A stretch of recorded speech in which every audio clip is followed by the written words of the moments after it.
students, welcome to all of you। आज जिस topic की चर्चा हम लोग कर रहे हैं वो कहीं ना कहीं और बेसिकली हर एक जो मेथड है उससे कहीं ज़्यादातर यूज होता है। और जैसे कि हम लोग जान सकते हैं कि ये जो टीचिंग मेथड है, ये जो एक अध्यापन जो एक कला है और उसकी जो विधियां हैं वो एक शिक्षक के लिए काफ़ी अहम और महत्वपूर्ण होती है। तो हम लोग आज उसी पर बेस्ड एक ऐसे शिक्षण विधि की चर्चा करेंगे जिसका अधिकांशतः प्रयोग एक शिक्षक के द्वारा किया जाता है और उसका नाम है व्याख्यान विधि, लेक्चर कम डिस्कशन मेथड।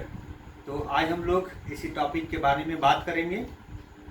पिछले क्लास में हमने आप लोगों को कुछ अलग अलग डिफरेंट टीचिंग मेथड के बारे में हम लोग अवेयर हुए थे और उसी में से जो आप लोग के सिलेबस में इंडिकेट है उसी को हम लोग एक एक करके चर्चा करेंगे। तो पिछले जो क्लास में था उसमें टीचिंग मेथड के बारे में आप लोगों ने जाना, उसके डिफरेंट्स जो मेथड है उसके बारे में आप लोगों ने जाना। आज उसी में से हम लोग जो व्याख्यान विधि है उसकी चर्चा करेंगे। तो जैसे कि व्याख्यान विधि क्या है, स्पष्ट रूप से यहाँ पर हमने लिखा है कि भाषण या व्याख्यान के माध्यम से विषय वस्तु को छात्रों तक पहुँचाना, यानी कि व्याख्या द्वारा और भाषण कला के माध्यम से किसी भी विषय वस्तु को छात्र तक पहुँचाना व्याख्यान विधि कहलाता है। स्पष्ट रूप से हम लोग इसी अर्थ के साथ इसको समझ सकते हैं और इस तरह से आप इस बारे में अवगत भी हैं, क्योंकि जनरली ये जो मेथड है वो अधिकांशतः प्रयोग किया जाता है एक शिक्षक के द्वारा।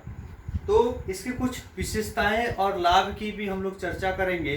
तो एक एक करके हम लोग देखते हैं। सबसे पहले विशेषता में क्या क्या पॉइंट हाईलाइट है। सबसे पहले है प्रत्येक कक्षा स्तर पर उपयोग। ये जो व्याख्यान विधि है हम इसे प्रत्येक कक्षा में प्रयोग कर सकते हैं, उपयोग में ला सकते हैं और एक शिक्षक के लिए कम समय में एक बेहतर जो रिजल्ट है उसे देने में काफ़ी कारगर सिद्ध होता है व्याख्यान विधि। दूसरा जो है भूगोल में यह एक व्यवहारिक विधि है, यानी कि जो भी हम लोग भूगोल की कक्षा में इसे प्रयोग में लाते हैं उसे भूगोल के सब्जेक्ट के अकॉर्डिंग इसे व्यवहारिक विधि के रूप में माना गया है। जैसे कि हम लोग कोई भी भूगोल में एक्सपेरिमेंट ही करते हैं तो उसमें कहीं ना कहीं भाषण या व्याख्यान के माध्यम से ही छात्रों को समझाया जा सकता है। तीसरा जो है यह एक सरल विधि है।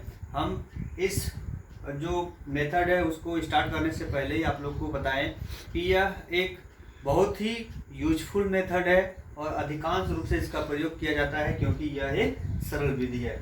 आगे हम लोग देखते हैं अध्यापक सामान्य पूर्व तैयारी के साथ सफलतापूर्वक प्रयोग इस विधि को कर सकता है, यानी कि कुछ ही तैयारी के साथ कोई भी शिक्षक या अध्यापक इस विधि के साथ एक विस्तृत रूप से टॉपिक को छात्रों तक पहुंचा सकता है। विषय वस्तु का जो गुण है, विषय वस्तु के जो क्रियाएं हैं, कॉन्सेप्ट मैटर है, वो कहीं ना कहीं इस विधि के माध्यम से ही सफलतापूर्वक एक शिक्षक के द्वारा छात्रों तक पहुंचाया जा सकता है।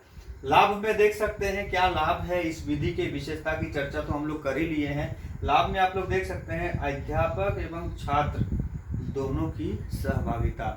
ये एक ऐसा मेथड है जिसमें से दोनों की ही सहभागिता बनी रहती है, एक शिक्षक की भी और छात्र की भी।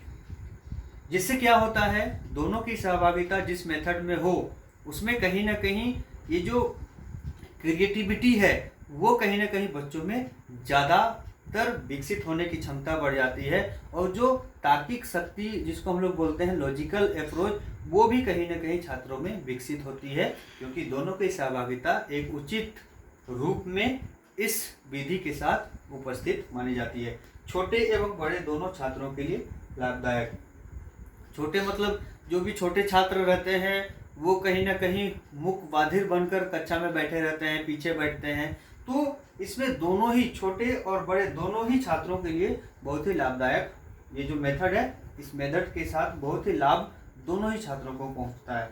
सुविधा अनुसार छात्रों से भी प्रयोग कराना, हम लोग जो भी ये मेथड के माध्यम से जो भी हम लोग क्लास में डिस्कशन करते हैं उसमें बच्चों से भी प्रयोग कराते हैं। जैसे कि हम लोग कभी कभी कक्षा में डिबेट कंपटीशन कराते हैं, स्टोरी लाइन, हम लोग बहुत सारे ऐसे जो आर्टिकल टॉपिक के बारे में हम बच्चों के साथ विचार विमर्श करते हैं। तो ये कहीं ना कहीं बच्चों के साथ भी हम लोग इसका प्रयोग कराने में सक्षम होते हैं और बच्चे भी आसानी से इस मेथड के द्वारा अपनी बातों को रख सकते हैं। आगे बात करते हैं छात्रों से विचार विमर्श करते हुए पाठ को प्रस्तुत करने के लिए प्रयास। इसके माध्यम से हम लोग बोलना चाहते हैं कि ये जो मेथड के माध्यम से हमने यहाँ पहले ही लिखा है छात्र एवं अध्यापक दोनों की सहभागिता। तो जाहिर सी बात है अध्यापक एवं छात्र की जहाँ सहभागिता हो तो उसमें विचार विमर्श होने की संभावना बढ़ जाती है। और जहाँ विचार विमर्श जिस टॉपिक में जिस कक्षा में हो वह कक्षा काफ़ी प्रभावशील होता है, काफ़ी इफेक्टिव होता है और कहीं ना कहीं बच्चों में जो तार्किक और सृजनात्मकता का गुण जो हम लोग विकसित कराते हैं उनका भी कहीं ना कहीं विकास होता है। तो इस वीडियो के माध्यम से आज हम लोगों ने जाना व्याख्यान विधि क्या है, इसकी विशेषताएं क्या हैं, इसके लाभ क्या हैं। तो उम्मीद है आप लोग इस टॉपिक के साथ बहुत अच्छे से अवेयर हो जाएंगे। आगे हम लोग फिर से एक नए मेथड के साथ उपस्थित होंगे। तब तक के लिए थैंक यू।